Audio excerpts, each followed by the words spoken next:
কোথায় ছিলেন? এটাই 8 বছর এখানেই থাকি। I couldn't tell whether it's day or night from the sun. They used to blindfold us and handcuff us.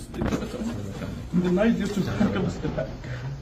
They wouldn't tell us where I was. They wouldn't tell us even time for prayers. It felt like I was buried alive. They gave us a worse than death experience, and it continued for 8 years. মাঝখানে কোনো সময় বার করে নিয়ে গেছে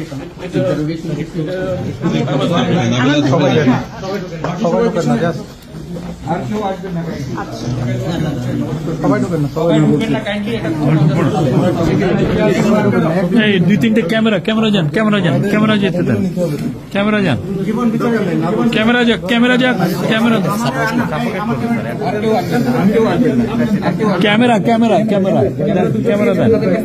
দেন না ওনারা দেন এই নাইম ঢুকেন নাইম আসে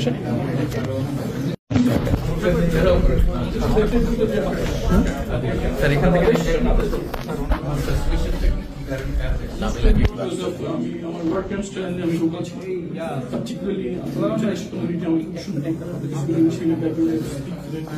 so whatever the point I was using, they could have an answer, but that's they found me as impediment towards what they do. Another people that I want to get to just community show access like language barrier. That's what they're doing.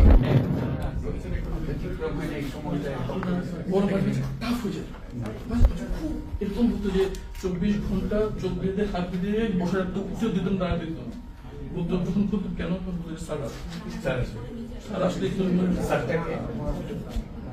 বুঝতে পারি আমি চোখ বাঁধা বলতে ফিরে পিছনে শুয়ে থাকতে বসে থাকতাম, বুঝতেছি পিছনে কেউ আসতেছে, মোবাইলে আওয়াজ হচ্ছে, ঘ্রাণ পেতাম পারফিউমে, দামি পারফিউম দেখি না তোমার পেশা পেয়ে কম থাকবে না, কথা সাপ্রেট হতো, তখন বুঝতাম সিনিয়র কেউ পিছন দিকে দেখতেছে, এখন ওরা আসতে তখন আমাদেরকে একদম উঠে দাঁড়াতে দিত 24 ঘন্টা।